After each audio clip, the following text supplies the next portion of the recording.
Bien, nous sommes entourés. C'est ça notre vie. Chaque jour, lorsque nous nous réveillons le matin, nous sommes entourés par les différentes voix. Mais quelle voix dois-tu écouter? Parce que le souci de Dieu cette année est que tu puisses voir la gloire de Dieu. Que la gloire de Dieu soit réelle, visible, palpable.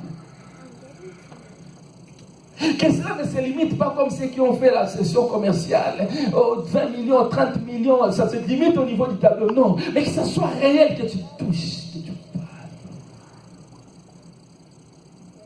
Nous sommes bombardés par des différentes voix. Tu te réveilles le matin. C'est comme quelqu'un qui te dit fais ça. C'est comme quelqu'un qui te dit. Notre église était à un quartier à Kinshasa qu'on appelle Upen. Il y avait un gars. Son père, à l'époque, il avait beaucoup d'argent.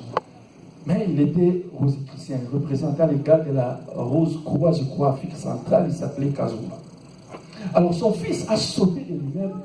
Avant de sauter, il a dit à son frère, j'entends une voix qui me dit, saute, saute, saute, saute. Et il se dirige vers la fenêtre. Il dit à son frère, il y a une voix qui me dit de sauter, de sauter. Mais son frère dit, mais c'est très dangereux, nous sommes ici à 4e niveau, tu ne peux pas le faire. Il a dit, j'entends une voix qui me dit de sauter. Et pendant que son frère sortait de sa chambre, c'était trop tard, il s'est jeté.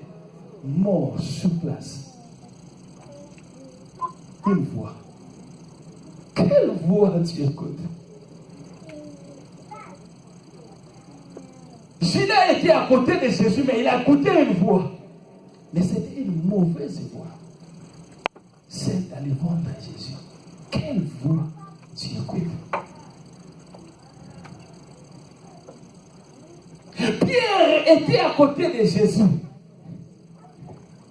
Mais il écoute quelque chose. Lorsqu'il sort cela de sa bouche, Jésus lui dit, arrière de moi Satan. Mais Satan était où, Jésus? Satan était où? C'était Pierre, Jésus. Où est Satan? Donc Satan était caché derrière cette voix. Dans la vie de Paul, de Pierre, pardon. Quelle voix tu écoutes? Quelle voix tu obéis? C'est la voix de Dieu ou la voix du diable? Les pharisiens ont écouté une voix pour aller accuser Jésus. Ils sont allés accuser Jésus. Et c'était la voix de l'ennemi. Tu fais beaucoup de choses. Moi, je suis déjà un adulte. Je suis un responsable. Je sais ce que je fais. Oui, on a dit ce qu'on vient pas. Nous ne sommes pas contre ce que tu fais. Mais quelle voix? C'est la voix de Dieu. Es-tu sûr? Si oui, gloire au Seigneur.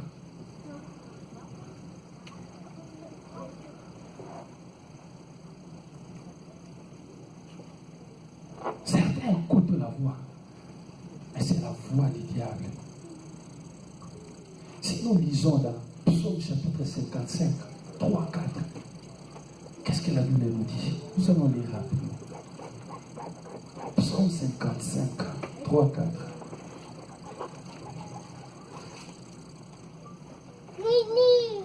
Psaume 54, 5, 4, 3, 4, je dis, écoute-moi et réponds-moi. J'erre ça et là dans mon chagrin et je m'agite à cause de la voix de l'ennemi et de l'oppression du méchant, car ils font tomber sur moi le malheur et me poursuivent avec colère. Je erre ça et là. Ça dit, je suis en train de tâtonner, je ne sais pas quoi faire, où aller, à cause d'une voix. La voix de l'ennemi. Écoutez-tu la voix de Dieu ou de l'ennemi avant de faire quelque chose? Les autres écoutent la voix de leurs amis. C'est mon meilleur ami. Pasteur, tu ne les connais pas. Nous sommes nés, moi je suis né le 8 février, lui le 9 février. Son nom c'est Charlie, moi son nom c'est Charlie, lui son nom c'est Charles. Ils sont nés à 8, c'est mon meilleur mon meilleur ami. Il entre chez nous comme il veut, quand il veut. Mes parents le connaissent, ses parents me connaissent. Mon meilleur ami. Ce n'est même plus un ami, mais c'est un frère. Ce n'est pas un problème. Mais quand ce frère-là parle, la voix qui sort de sa bouche, est-ce que c'est celle de Dieu ou de l'ennemi? C'est ça le problème. Il est ton ami, on n'a pas. Nous ne pouvons pas vous séparer. Mais quand il te donne conseil là, ce sont des vrais conseils venant de Dieu pour ta bénédiction ou ce sont des conseils pour ta destruction. C'est très dangereux. Il y a deux choses. La personne qui est à tes côtés peut te donner des conseils sachant que c'est pour ta destruction, mais elle peut aussi te donner des conseils pour ta destruction sans qu'il le sache. Parce qu'il est distrait, le diable est passé par lui pour te détruire.